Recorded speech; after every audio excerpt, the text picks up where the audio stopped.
Hi guys, and welcome back to another video on my channel. Today we're going to be interviewing someone that is huge in magic. He has come out with many products. He is a member of the Magic Castle. Ladies and gentlemen, it's John Guastaferro. How are you, John? Hey, I'm doing well. Thanks so much for having me on your interview channel here. I'm excited. Thank you for coming. It's an absolute honor to have you on. I love some of your tricks. I've bought some of your tricks, not all of them because I don't have much money, but because I'm only a kid. But all the tricks I bought of yours are absolutely amazing, John. Absolutely Oh, amazing. well, that Uh, means a lot. Thank you so much. oh well, thank you very much. So basically, today I was just going to ask you a couple of questions. You all right with that? Absolutely. Let's go for it. All right. So, obviously, John, you've done, obviously, in your career, you've done so many gigs. You've been to places like the Magic Castle and performed. And you're obviously, as I said in my intro, you're a member there. And so I was just wondering, obviously, now we're all in lockdown. Obviously, I don't know what it's like in America. But are you doing Zoom shows? Yeah. I transitioned to doing some Zoom shows, and I really miss performing at the Magic Castle live. And hopefully, hopefully later this year, we'll get back in the swing of things, because there's nothing like performing in the close-up room at the Magic Castle. Um, but I do magic part-time, I guess. I have a day job that's not in magic. So I've been in marketing and philanthropy for many years. I work in the nonprofit sector. So the head of a foundation here in Anaheim, California. Um, and I do magic every chance I get. And obviously I'm into it because I've written many books and I've lectured and performed all over the world. So obviously it's an important part of my life. But it's not my sole source of income. So I don't need to depend on, doing gigs every day or every week. Yeah, Yeah, but exactly. I mean, that must be like obviously because you don't it's not your like main source of income. Like a lot of magicians locked down here and they were like stressing because then they need to kind of do lots of Zoom shows, set up a Zoom, get a setup going. Like, do you know what I mean? yeah, I So do. I feel for them. Honestly, anybody in the performance art, right? Magic, music, any comedians, like any sort of live performance, I feel for them. And I've seen, obviously I've focused on magic, so I've seen many magicians kind of pivot and find ways to do it. And for me anyway, I pick and choose my gigs, and during December I had quite a few Zoom gigs because, like, for holiday parties and corporate parties and things like that. And for the most part, I've seen the audiences really pleasantly surprised because they don't know what to expect over Zoom. And I think maybe their expectations are fairly limited. And then when you exceed those expectations, it's pretty magical. So yeah, honestly, I think. I think it is. You know what, John? Honestly, I think it's really hard. If you can make a good Zoom show, anyone that's listening to this, if you can make a good Zoom show, like honestly, hats off to you because it's. I know it's not easy, and there are a lot of limits. That I'm like, there are things. Obviously, I mean, I don't do a Zoom show, but when well, I do a family quiz with my family. And at Mhm. the end of it, they said, can you do a card trick? And me not being have done a Zoom show, well, I fanned out my cards and asked them to pick a card. That was awkward. um, but like, do you know? Was right. Yeah. Yeah, because I feel like for you, John, obviously you for Zoom, I honestly, I feel like for Zoom, what do you think turns a good show into a great show? Yeah, it's a good question. And I mean, let's just say I'm not an expert on this topic. There's many amazing magicians. I just saw Dan White's show last night. It was fantastic. And I've seen Helder's show and a few. I'm going to see Joshua Jay's show soon. And you know, these many have figured out a way to do this. Ben Seaman and many others. But Yeah, to the extent of me, I mean, I think the first thing is just capitalize on your strengths. Don't try to become a Zoom magician if that's kind of not, inherently part of you. What you do is you figure out a way to make your magic and your style and your brand and personality shine on Zoom. And for me, it was kind of turning up the visual magic extra notch. I obviously do a lot of card tricks, but when I'm doing a lot of strolling magic, and I do non-card tricks as well. So I figure, okay, which of these would translate over Zoom? And certainly those that are visual, that can be appreciated by the audience just by looking through the camera and kind of seeing some visual eye candy and things like that. That's one thing. Two is like, how do you connect with your audience over Zoom? It's and again, just using my personality, I love kind of conversational magic and really engaging people. So I asked some people to unmute themselves, have some genuine interaction, rapport. So I think that's something you really can't teach in books, but I try to in my books talk about audience connection. So again, I translate that over Zoom. And I did an inventory of all the tricks in my repertoire, all of them, and then I just basically went through and filtered them down. Okay, like these definitely wouldn't work well. These could work if I made a few changes, and then obviously kind of coming up with some new ideas that could work. But I think it's a combination of visual magic, audience connection, and then obviously those things that don't get lost on Zoom, like having somebody pick a card. I mean, there's other ways to do it over Zoom, thinking of a card and a fan or things like that. But yeah, I think there's many layers. There's not one silver bullet solution to make it work over Zoom. Yeah, no, I think that's a great answer, John. That's amazing. And I've had a couple magicians on, and some have been creators, some have been people that like they do like gigs fully. And the other guy I had on, I'm filming this today, but I do one a week, so I might have it lined up at a certain time. I don't know yet. But the other guy I had on, I won't say his name because obviously, well, actually, he'll probably be on before. But anyway, he said something that you said, and I think it's very interesting. He also said about kind of interaction with the audience and conversation. And he said one of the things that he does is ask the audience to unmute. So if he has like if he's doing it for like two different people, two different families all on the same show, he'd ask them to unmute because then he can interact with them more. So I think it's really interesting that you said that, and thank you for that.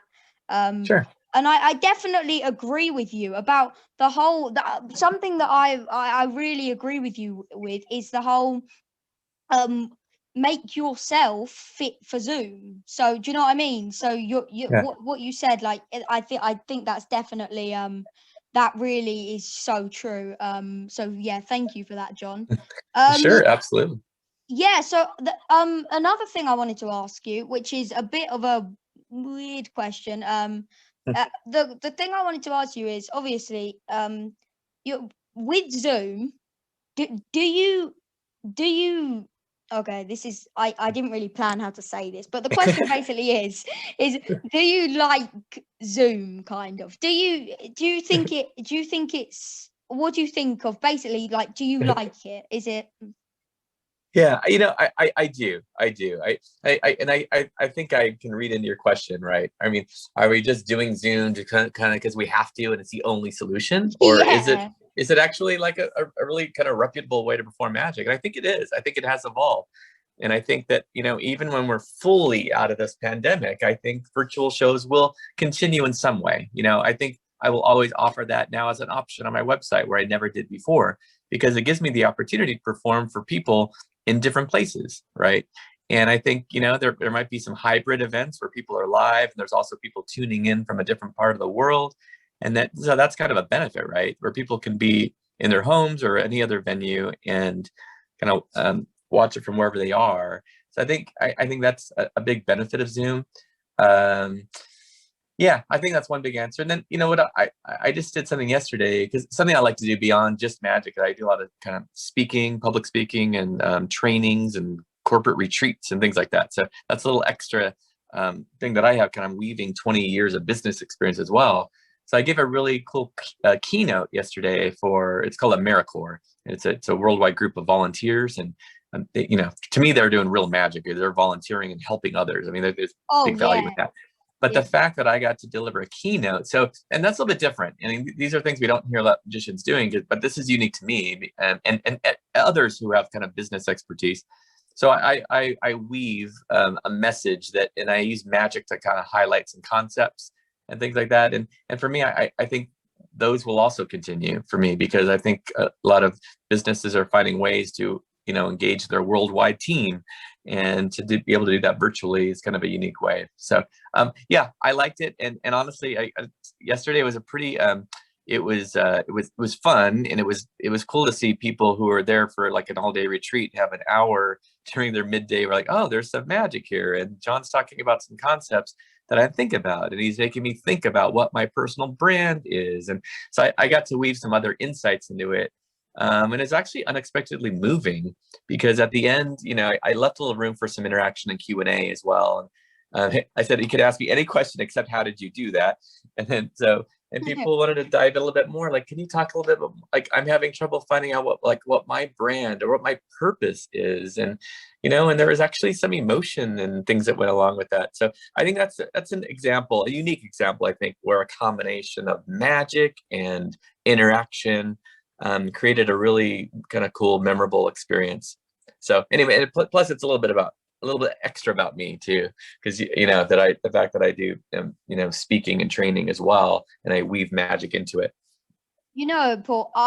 Paul, what? Your name's John. Sorry. It's okay. I'm sorry. I don't know. I think that's really amazing. Yeah. I think that's so cool and awesome. The fact that you kind of weave magic into your speaking. And I think that's amazing that it brought out some emotion as well in people, and that is so cool, and I think that's kind of fascinating. So yeah, I definitely agree with you with the whole Zoom thing as well. It's not just it's not just like magic like shows.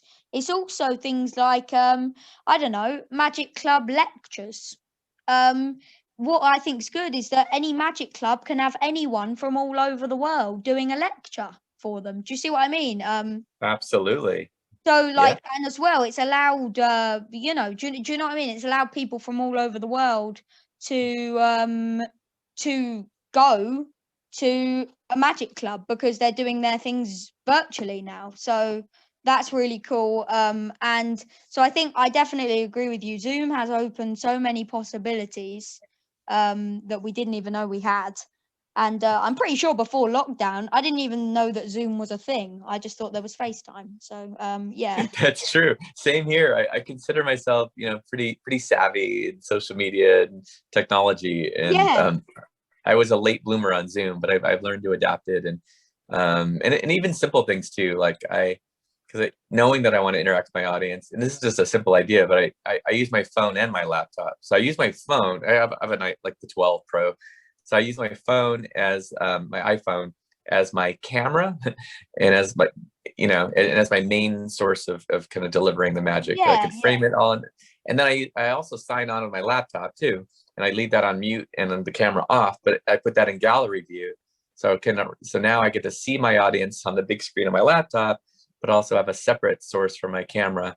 So anyway, that's a simple little addition, and I'm sure most of us have a phone and a laptop, so it's a good way to do that. And then lighting, of course, is important. And every show I do, it gets better because I learn, oh wow, that's a kind of a cool moment, or like that's from a pure magic standpoint. You know, like I had a coin, I produced a coin, okay, and then I held it up to the camera so they could see the coin, but during that process, I changed it for a jumbo coin. But when it was close to the camera, they didn't know. They just thought they were getting kind of a macro view of the coin. And I slowly pulled it back, and now they have a jumbo coin. So there's interesting things you could do with perspective. And you know, I've only done a few things with perspective. There's other magicians like Garrett Thomas who are doing like amazing things playing with perspective of Zoom, and I think that's another example. So there's probably some unexplored areas of Zoom and kind of using the lens that we can capitalize on as well. I think, to be honest, I think that when lockdown came, a lot of magicians, like yourself, because I can hear that you're doing things like that are really clever, turning it into a jumbo coin by putting it up to the lens. And that people like yourself, a lot of people like yourself have been, that lockdown has come and they've almost looked at Zoom and they've thought, how can I make this and take the whole Zoom perspective to my advantage? And I think that is one of the ways you can make your Zoom show really effective, is the perspective, as you say. Yeah. So yeah, yeah, so thank you for that, John. I wanted to talk about as well, so obviously you've come out with quite a lot of books. Yeah, And you've come out with some ebooks as well.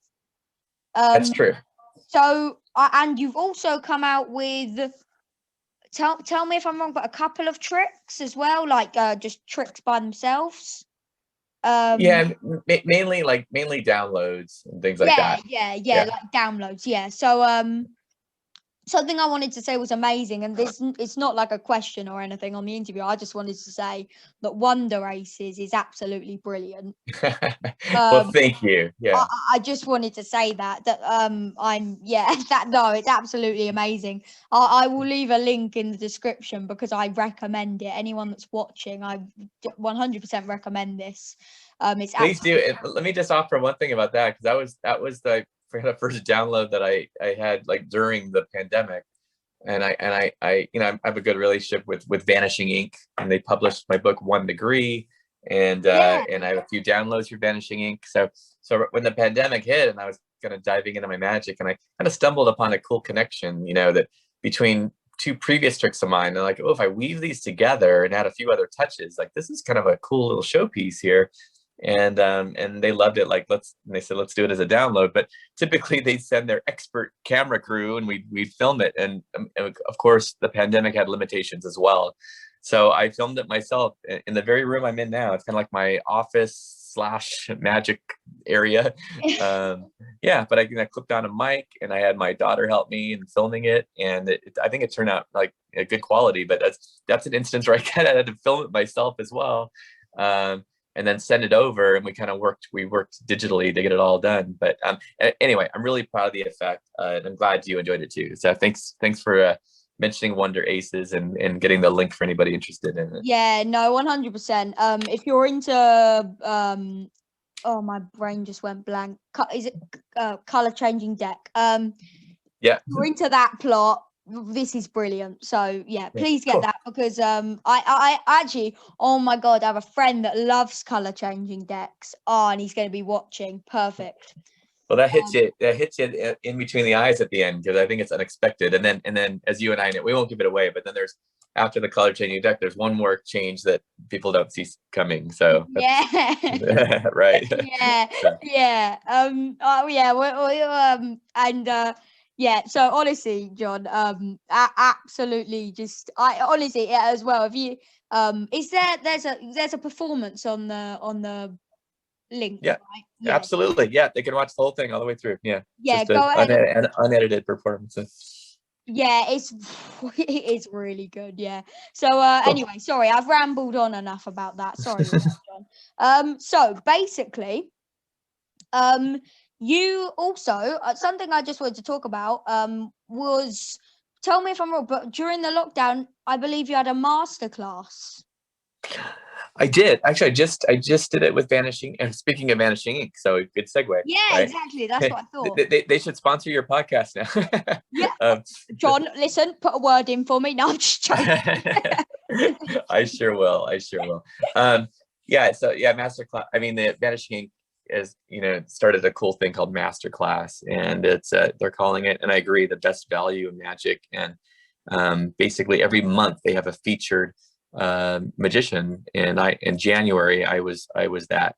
And you do anybody who subscribes to the masterclass every Sunday is treated to some magic. So there's 3 in-depth 90-minute sessions that take place on Sundays, and then on the 4th session it's more interactive, like an interactive Zoom meeting where you just kind of free for all discussion. And Yeah, so it was kind of cool for me in planning my masterclass. I knew that I had 3 90-minute segments, basically 3 1-hour segments, followed by some Q&A and things like that. But basically, I had 3 focused lectures. So it's not just one sit down lecture. Anybody who's watching the masterclass has 3 of them to look.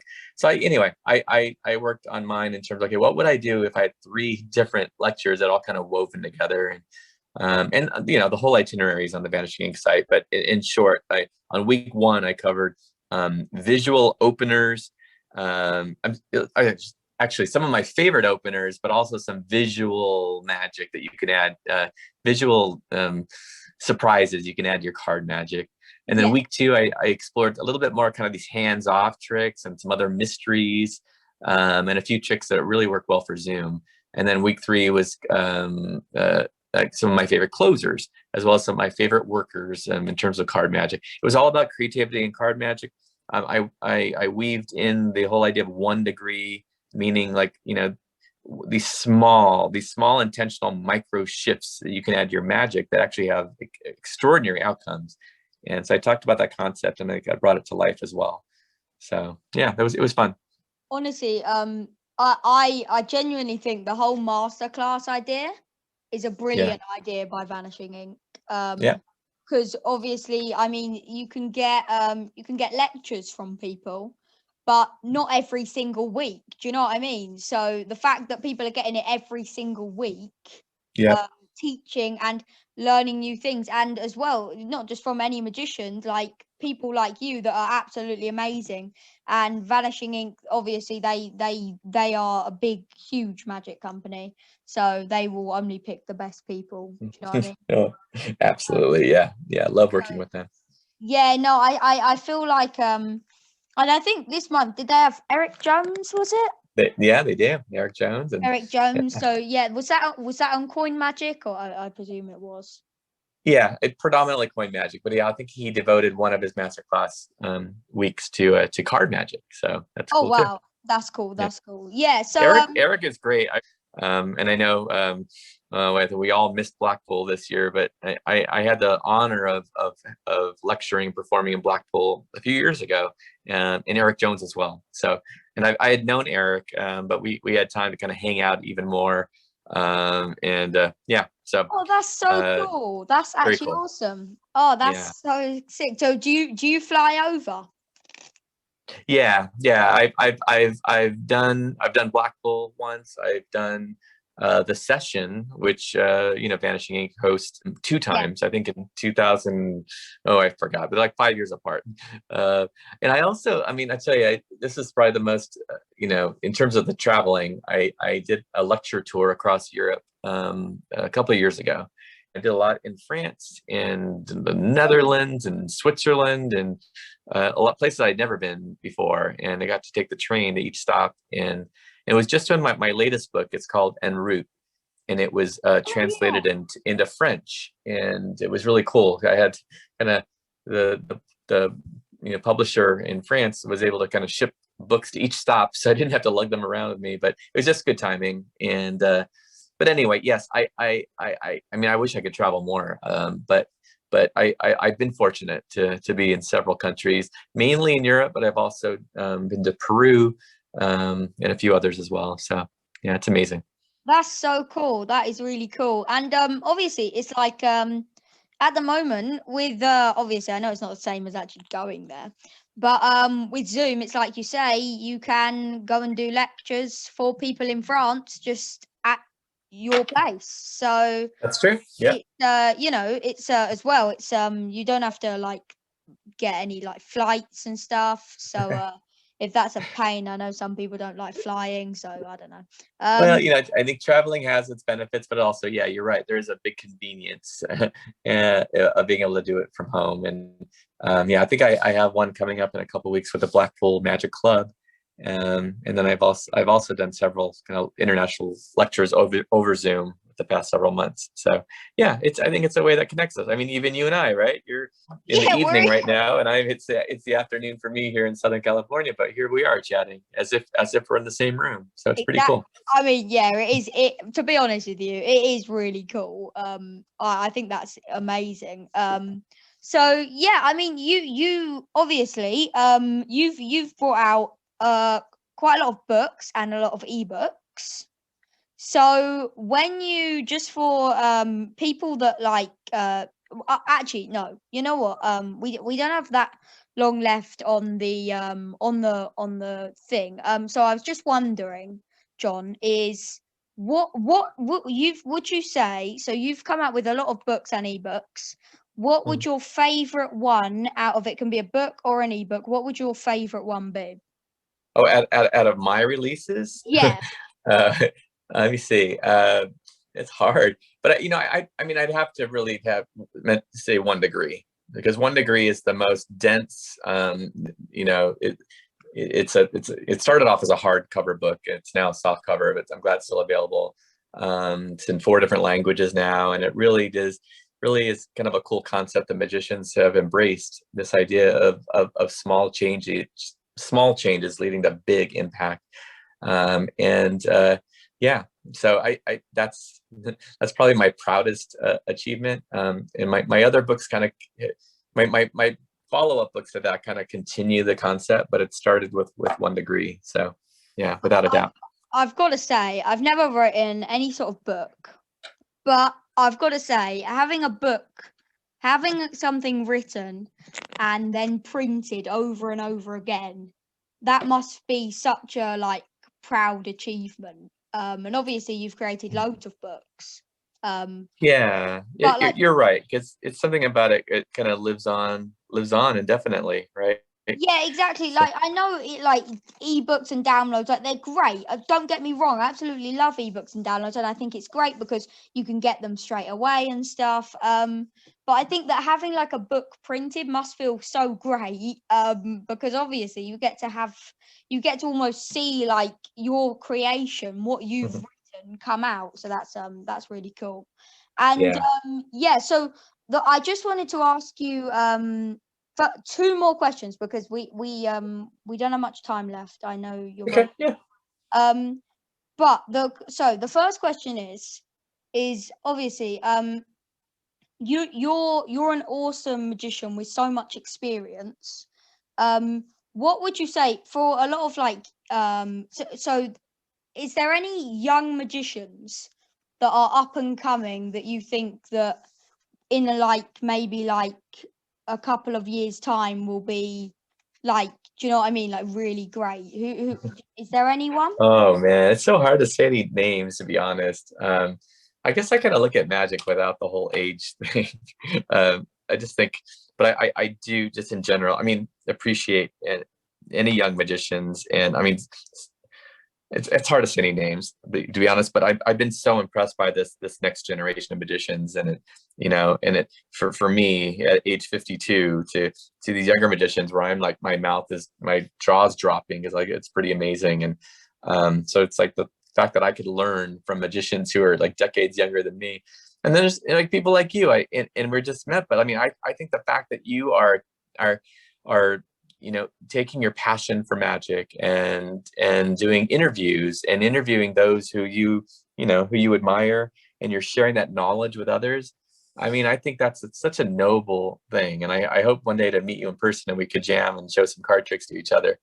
But I mean, I just want to give you some kudos as well. And I think I hear some card shuffling in the back, so I could see you're multitasking and really diving in, because that's an important thing. And I'll tell you, when I was younger, I was into magic and stuff, but probably not nearly as much as you are. So I just want to give a little spotlight on you. That's pretty Honestly, amazing. John, that means so much. Thank you just so much.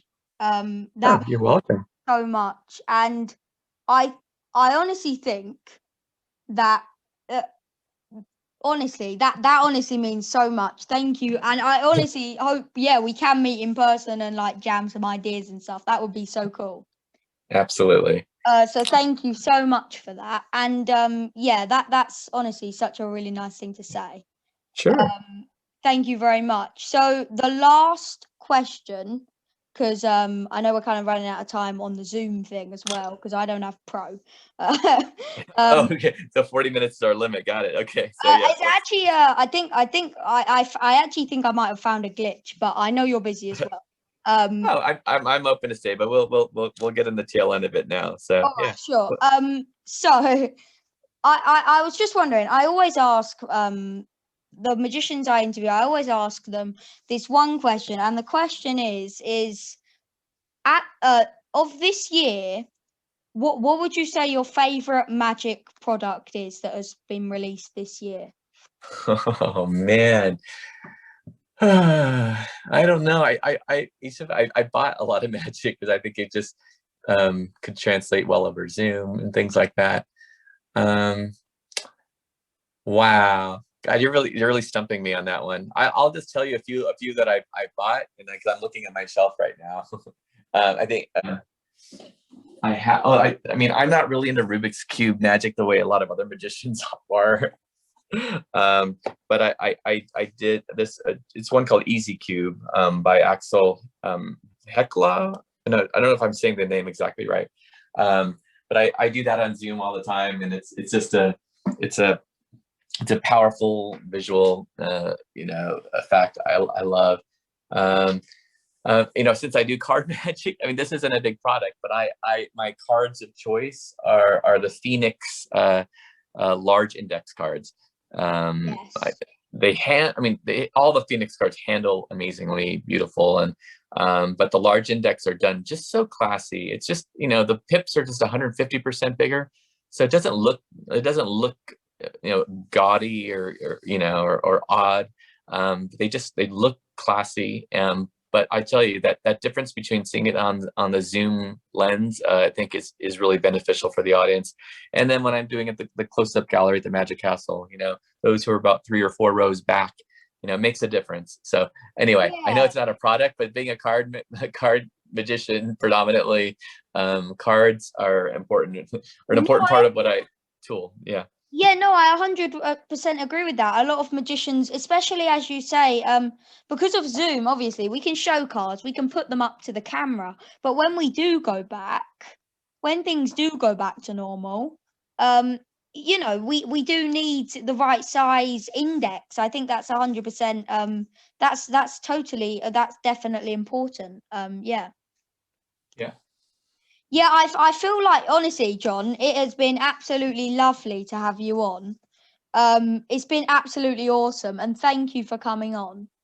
It was my pleasure. Thank you for reaching out to me. It's an honor to be asked to be part of this, and I wish you the best of luck and success on future interviews. I think the listeners are going to get a lot out of these, and I look forward to being a subscriber on your channel and listening to more interviews that you do.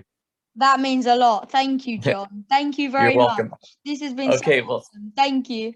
Okay, let's keep in touch, okay? And then hopefully this time next year we'll get to meet. 100%. Thank you, John.